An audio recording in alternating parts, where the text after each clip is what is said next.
ओम साई राम, ओम साई राम। बोलो साईनाथ महाराज की जय। प्रिय भक्तों, साईनाथ महाराज बहुत दयालु हैं, बहुत कृपालु हैं।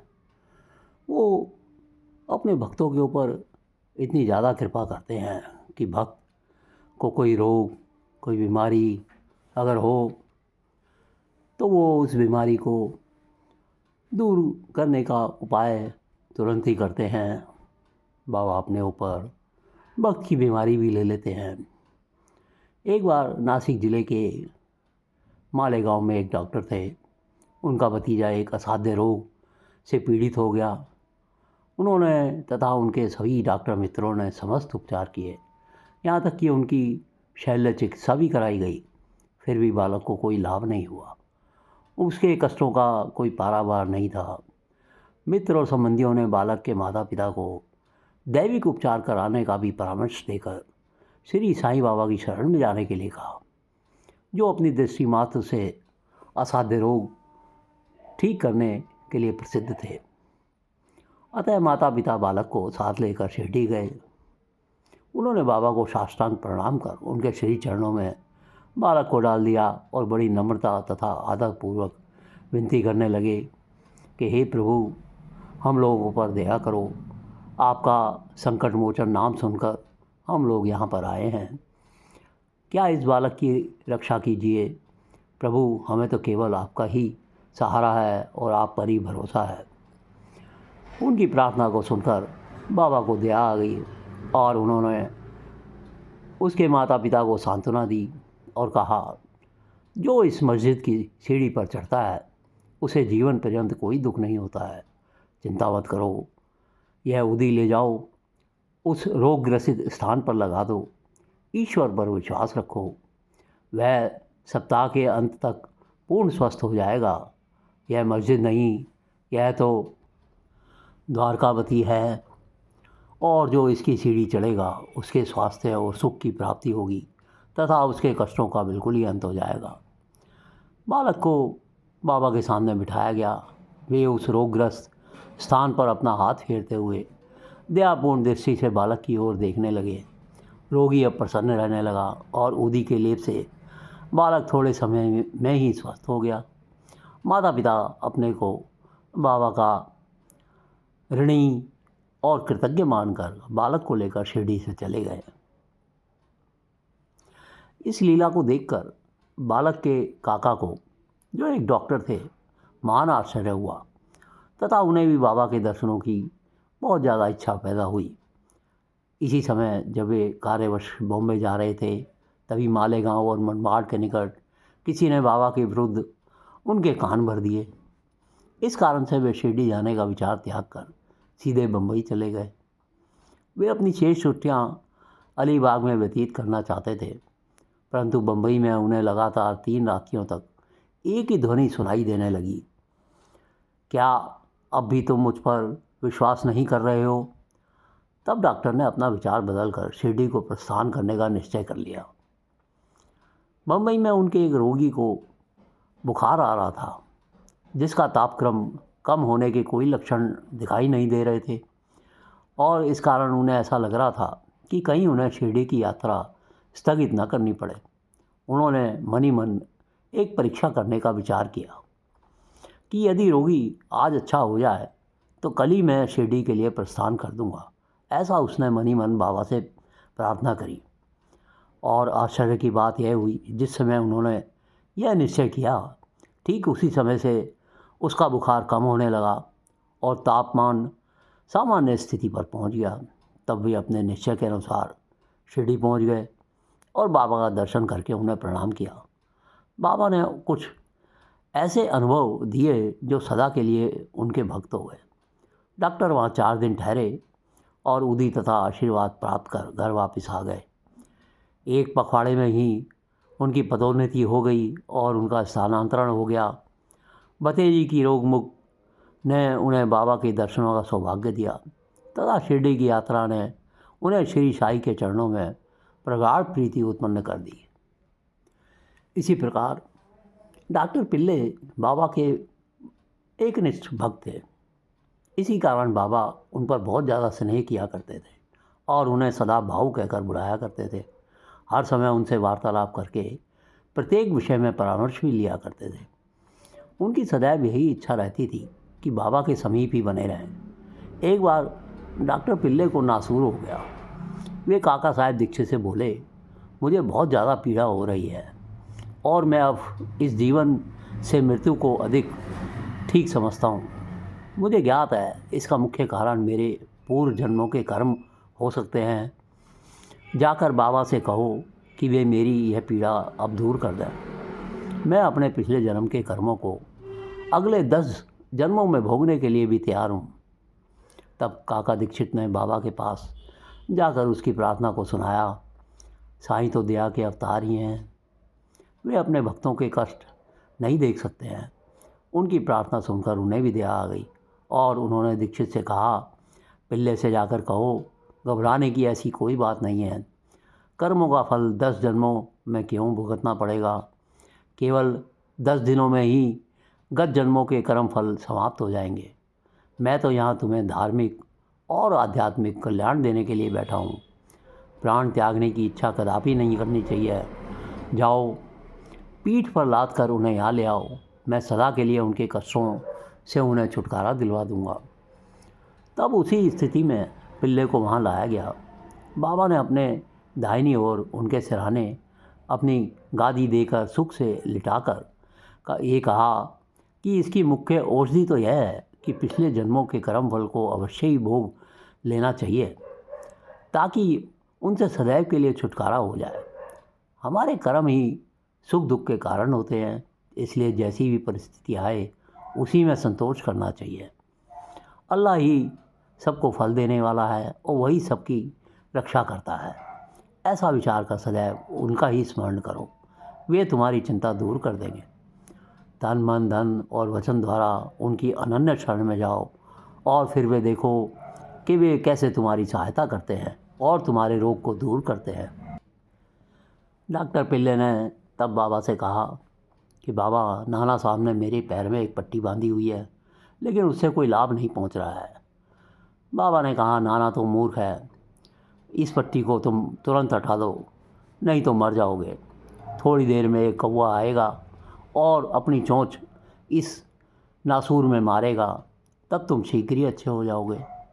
जब यह वार्तालाप हो ही रहा था, उसी समय अब्दुल, जो मस्जिद में झाड़ू लगाने तथा दिया बाती आदि स्वच्छ करने का कार्य किया करते थे, वहाँ पर आए। तब वह दिया बत्ती स्वच्छ कर रहा था तो अचानक ही उसका पैर डॉक्टर पिल्ले के नासूर वाले पैर पर जा पड़ा। पैर तो सूजा हुआ ही था और फिर अब्दुल के पैर से दबा तो उसमें से नासूर के 7 कीड़े बाहर निकल गए आगे। कष्ट बहुत ज़्यादा होने लगा और डॉक्टर पिल्ले बड़े ऊंचे स्वर में चिल्ला पड़े, किंतु कुछ समय के पश्चात वे शांत होकर गीत गाने लगे। तब बाबा ने कहा, देखा भाऊ, अब अच्छा हो गया है और गाना भी गा रहा है। गाने के बोल उसके इस प्रकार के थे, मेरी स्थिति पर तू दया कर हे अल्लाह, तुम ही दयाधन और दयाशील हो, तुम ही दोनों दुनिया के सम्राट हो। इस दुनिया में तुम्हारा बड़प्पन स्पष्ट नेर लाता है। यह सब कारोबार ख़त्म होने वाला है, मात्र तुम्हारी झांकी सदा रहने वाली है। भक्तों की तू सदा मदद करने वाला है। फिर डॉक्टर पिल्ले ने पूछा कि बाबा, वह कौवा कब आएगा और चोंच कब मारेगा। तब बाबा ने कहा, अरे क्या तुमने कौवे को देखा नहीं, अब वह नहीं आएगा। अब्दुल, जिसने तुम्हारा पैर दबाया, वही कौवा था। उसने चोंच मारकर नासूर को हटा दिया। बस अब वह दोबारा नहीं आएगा। अब जाकर अपने बाड़े में जाकर विश्राम करो और तुम शीघ्र ही स्वस्थ हो जाओगे। उदी लगाने और पानी के साथ पीने से, बिना किसी औषधि या चिकित्सा से, वे 10 दिनों में ही निरोग हो गए, जैसा कि बाबा ने उनसे कहा था। सावली विहीर के समीप श्यामा के छोटे भाई बापा जी रहा करते थे। एक बार उनकी पत्नी को गिल्टियाँ वाला प्लेग की बीमारी हो गई। उसे ज्वर हो गया और उसकी जांघ में प्लेग की गिल्टियाँ निकल आईं। बाबा जी दौड़कर श्यामा के पास आए और सहायता के लिए चलने को कहा। श्यामा बहुत ज़्यादा भयभीत हो गए। उन्होंने सदैव के भांति बाबा के पास जाकर उन्हें नमस्कार किया और सहायता के लिए उनसे प्रार्थना की तथा भाई के घर जाने की अनुमति मांगी। बाबा ने कहा, इतनी रात्रि को तुम वहाँ कैसे जाओगे? अब इस समय तुम वहाँ जाओगे तो अंधेरा बहुत हो गया है। केवल उन्हें उदी ही भेज दो। ज्वर और गिल्टी की चिंता क्यों करते हो? भगवान तो अपने पिता और स्वामी हैं, वह शीघ्र ही स्वस्थ हो जाएंगी। अभी मत जाओ, प्रातःकाल जाना और शीघ्र ही लौट कर आ जाना। श्यामा को तो मृत संजीवनी उदी पर पूरा विश्वास था। उसे ले जाकर उसने भाई ने थोड़ी सी उदी गिल्टी और माथे पर लगाई और कुछ अन्न जल में घोलकर रोगी को पिला दी। जैसे ही उसका सेवन किया गया वैसे ही पसीना प्रवाहित होने लगा, बुखार मंदा होने लगा और रोगी प्रगाढ़ निद्रा में सो गया। दूसरे दिन बापा जी ने अपनी पत्नी को स्वस्थ देखकर बड़ा आश्चर्य प्रकट किया और उन्होंने देखा कि ना तो इसे ज्वर है और ना ही गिल्टी का कोई चिन्ह है। दूसरे दिन श्यामा बाबा की आज्ञा प्राप्त कर वहाँ पहुँचे तो अपने भाई की स्त्री को चाय बनाते हुए देखकर उन्हें बड़ा ही आश्चर्य हुआ। उन्होंने भाई से पूछताछ करने पर उन्हें पता चला कि बाबा की उदी ने एक रात्रि में ही रोग को समूल नष्ट कर दिया है। तब श्यामा को बाबा के शब्दों का अर्थ समझ में आ गया। प्रातःकाल जाओ और शीघ्र लौट कर आओ। चाय पीकर श्यामा लौट आए और बाबा को प्रणाम करने के पश्चात कहने लगे, देवा, आपने ये क्या नाटक किया है? पहले बवंडर उठाकर हमें अशांत कर देते हो, फिर हमारी शीघ्र सहायता कर सब ठीक ठाक कर देते हो। बाबा ने श्यामा को उत्तर दिया, तुम्हें ज्ञात होगा कि कर्म पथ अति रहस्यपूर्ण है। यद्यपि मैं कुछ भी नहीं करता, फिर भी लोग मुझे ही कर्मों के लिए दोषी ठहरा देते हैं। मैं तो एक दर्शक मात्र हूँ। केवल ईश्वर ही एक सत्ताधारी और प्रेरणा देने वाले हैं। वे ही परम दयालु हैं। मैं ना तो ईश्वर हूँ न मालिक, केवल उनका एक आज्ञाकारी सेवक हूँ और सदैव उनका स्मरण किया करता हूँ। जो निर्भिमान होकर अपने को कृतज्ञ समझकर उन पर पूर्ण विश्वास करेगा, उसके कष्ट दूर हो जाएंगे और उसे मुक्ति की प्राप्ति होगी। एक समय एक ईरानी भद्र पुरुष थे। उनकी छोटी कन्या घंटे घंटे पर मूर्छित हो जाया करती थी और उसके दांत कस जाते थे, उसके हाथ पैर ऐंठ जाते थे और बेहोश होकर वह भूमि पर गिर पड़ती थी। जब नाना प्रकार के उपचारों से उसे कोई लाभ नहीं हुआ, तब कुछ लोगों ने उस रानी से बाबा की उदी की बहुत प्रशंसा की और कहा कि वह बम्बई में काका साहेब दीक्षित के पास से प्राप्त हो सकती है। तब ईरानी महाशय ने वहाँ से उदी लाकर जल में घोलकर अपनी बेटी को पिला दी। प्रारंभ में जो धोरे 1 घंटे के अंतर से आया करते थे, बाद में वे 7 घंटे के अंतर से आए और कुछ दिनों के पश्चात वह पूर्ण स्वस्थ हो गई। हारदा के महानुभाव पथरी रोग से ग्रस्त थे। यह पथरी केवल शल्य चिकित्सा द्वारा ही निकाली जा सकती थी। लोगों ने भी उन्हें ऐसा ही करने का परामर्श दिया, लेकिन वे बहुत ही बूढ़े और दुर्बल थे और अपनी दुर्बलता देखकर उन्हें शल्य चिकित्सा कराने का साहस नहीं हो रहा था। इस हालत में उनकी व्याधि को और इलाज कुछ भी नहीं था। इसी प्रकार नगर के इनामदार भी वहाँ पर आए हुए थे, जो बाबा के परम भक्त थे तथा उनके पास बाबा की उदी भी थी। कुछ मित्रों के परामर्श देने पर उनके पुत्र ने उनसे कुछ उदी प्राप्त कर अपने बूढ़े पिता को जल में मिलाकर पिला दी। केवल कुछ ही देर पश्चात उदी के पेट में जाते ही पथरी शरीर से बाहर आ गई और वह वृद्ध शीघ्र ही स्वस्थ हो गए। मुंबई की कायस्थ प्रभु जाति की एक महिला को प्रसव काल में बहुत ज़्यादा वेदना हुआ करती थी। जब वह गर्भवती हो जाती तो बहुत ज़्यादा घबरा जाती और आश्चर्यचकित होकर अपने रोग को, अपने दुख को दूर करने का उपाय सोचने लगती थी।